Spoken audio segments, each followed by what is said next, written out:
You're listening to a Religica podcast in alliance with the Center for Religious Wisdom and World Affairs at Seattle University. Today we are speaking with Rabbi Anson Laytner, president of the Sino-Judaic Institute and longtime editor of its journal, Points East, speaking about Job and his response to suffering. You've recently written a book titled The Mystery of Suffering and the Meaning of God. And it's an autobiographical and theological reflections from you about, you might say, the narrative of suffering in human life, or how would you refine that? It's, on the broad scale, it's the narrative of suffering in human life. On a personal level, it's my story, my family's story, as we dealt with suffering. In the book, which I see is in the legacy of here's how you've understood suffering, here's how it's impacted you as a person, as a rabbi, as a member of the community, and here are the kinds of responses as well to suffering. Beginning first with the book of Job, could you tell us what is the book of Job for those who have no familiarity with it? Okay, so the book of Job, I think, is probably the most complex and puzzling book in the entire Hebrew Bible. It operates on two levels. So you've got a beginning and an end, which I call the mythic or the fairy tale. Then you have the book itself, which is a dialogue between Job and his friends and another person. And then you have the fairy tale ending, which, spoiler alert, Job gets everything returned to him and he lives happily ever after. So it's hard to say what the book is about. What is Job's response to this as you see it? And why does that response matter in the face of suffering? So Job has a very strong faith in God, to the point when, after he loses all of his children and all of his wealth, and he's afflicted with bodily pain and suffering, and his wife says, renounce God, Job says, do we only accept good things from God and not the bad? And he refuses to renounce God. He then is met by three friends who, following good pastoral counseling practices, do not say anything for a long time.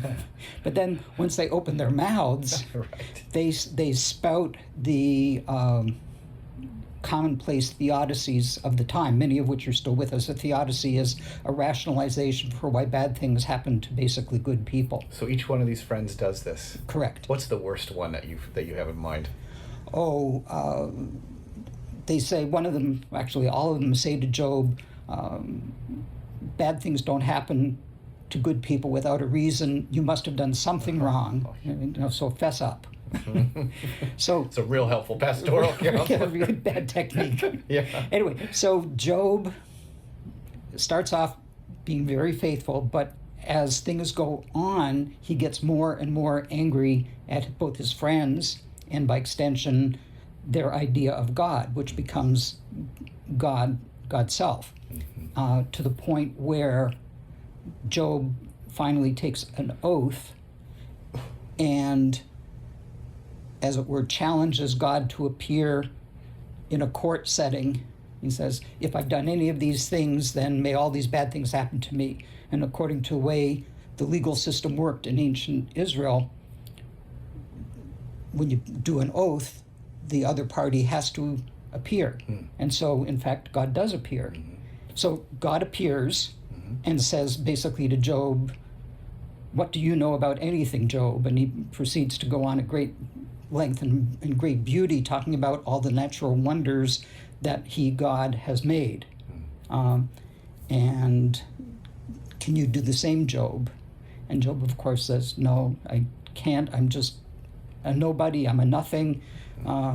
Forgive me for my presumption. And that's basically where the dialogue part of the story ends. It's important to realize, though, that before Job had been suffering, he didn't have a direct connection, a direct experience of God. In the course of his suffering and in the course of his challenging God, he ended up having an encounter with the divine. And it didn't change what he had gone through, but I think that experience changed him. So he was better equipped to deal with his situation. Now you take that with the fairy tale ending, and of course he gets rewarded for his faithfulness, whatever that faithfulness was, by having everything returned to him. I think it was tenfold. But to me, the important thing of the fairy tale ending is that God says to Job, or God says to Job's friends, "You did not speak correctly about me the way my servant Job did. And so I'm going to ask Job to intercede and pray for you," which Job does. But I had to ask myself, how did Job speak correctly about God? He said, "I didn't do anything wrong. How dare all these terrible things happen to me? And I challenge you, God, to show me what I did wrong. Where's your justice?" And what did his friends say about God? His friends said, "There is justice in the world. God never does anything wrong. It's your fault, Job." So God is saying in the ending, Job spoke correctly about me. You guys who are spouting the rationalizations that people had then and still do have, that's wrong. So that's the important part there. What I hear you saying in this as well is that there's this, and maybe it's I don't know if it's a largely Christian interpretation of Job, but the sense that Job is so faithful in the end. He's just faithful and obedient. But your reading is giving some permission to Job that's in the text to storm the gates of heaven and claim that he's been mistreated. Yes. And to question the intent of God in a way that we would in any relationship. I mean, God shows up and Job shows up, doesn't he, in that regard? Yes. What happens inside? Something takes place inside of Job that allows him to talk to God differently. Maybe it's inside of himself. Something stirring. Okay, so I think one of the things that happens in the book is that Job's friends talk like theologians. They're talking about God. When Job starts off in his suffering, he's talking about God. As the story progresses and the dialogue with his friends gets more and more intense, he ends up forgetting about them and he starts talking directly to God. And in exchange, God ends up talking directly to Job, and that changes Job's experience of the world. The story of Job, I think, is the archetypal Jewish story of suffering, because it challenges the rationalizations for suffering that the book of Deuteronomy in particular, but other books in the Bible as well, a lot of the prophets say when bad things happen, it's because you, the individual, has done something wrong, or you, the nation, has done something wrong. And the book of Job is basically saying, we don't know anything. What happens to us is a mystery. It may be part of God's plan, but we don't know. And it's okay to complain or to protest. Yeah. There's something in the book you note that there's at least 2 lessons to be learned through this time, which reminds me that suffering can also feel like it takes place within limit as well. I mean, maybe in the midst of it, it feels limitless, but we do look back on it with a sense of containment in some regards. One of those lessons, as I recall, had to do with surrendering something, and the other had to do with remembering community, that we don't do it alone. How would you describe that? What are those lessons? Sure. So I think I've talked about the first lesson, that we ought to live life recognizing that it's unpredictable, and therefore to cherish the moments that we have a lot more. The other thing, for me especially, because as a rabbi I'm trained to be a caregiver, and as the de facto head of my family, man of the house, if you will, I saw it as my job to be there for everyone, when it came time for me to feel my own suffering, my own pain, it was very hard for me to turn around to other people and ask for their help. Yeah. And so that was the second lesson, is that there's nothing wrong with asking for help. Yeah, right. And I did, and that made all the difference. Mm-hmm. There's a moment in your really well-written book where you're talking about restoration, and it makes me want to arc back to Job a little bit. His restoration, the fairy tale ending you mentioned, if we don't accept that for a moment and accept somehow that there's something stirring inside that creates a restoration, maybe in, as you mentioned, in his relationship, not about God, but to God, and maybe to himself. What does restoration on the other side of suffering and loss look like? Okay, so I think this is conjecture because there is no restoration in the dialogue part of the book of Job, but I think that God's appearance and what God said meant a lot to Job. And so when Job says, I'm just dust and ashes, and I did not know what I was talking about, he wasn't saying, God, you're right. Basically, he was saying, I recognize my place in the universe. And somehow that made him come to peace with what had happened to him.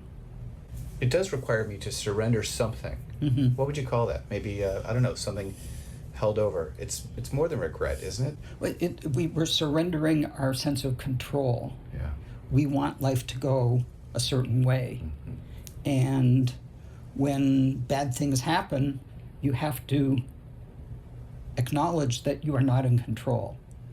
You write about in the book, and it's an important point, that we inherit from our ancestors how we understand God, how we understand suffering, not unlike what Job did.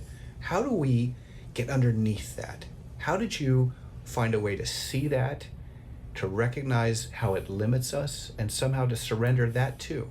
So part of how I was able to move away from some of the burdensome traditional ideas was through my study of other faiths and my interaction with people of other faiths.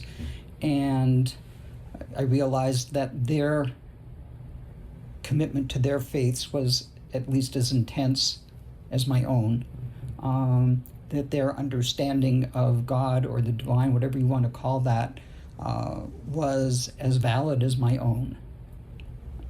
The Jewish perception of God has changed over the centuries, and we like to squish them all together and say God is one, and whether that God is the God of the Torah, the God of the rabbis, who is basically a Hellenistic idea of God, or a medieval God, or a modern philosophic God, we squish them all together and say, that's God. And I kind of broke that apart and said, no, there's this perception of God, there's that perception of God, there's a third perception of God.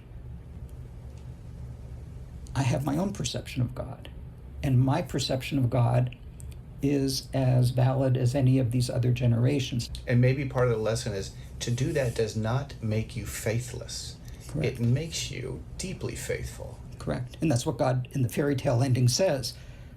Job spoke correctly about me, unlike you guys who were speaking dogma. Job was speaking truth. There's a difference sometimes. Mm-hmm. I am in conversation with Rabbi Anson Laytner, who has written a book, The Mystery of Suffering and the Meaning of God. It's available through Width and Stock Publishers. I encourage you to take a look at it, order it, pick it up today, and read it. Thanks for listening. Thank you. To learn more, you can visit religica.org or find information through the Center for Religious Wisdom and World Affairs at Seattle University by visiting stm.seattleu.edu/center.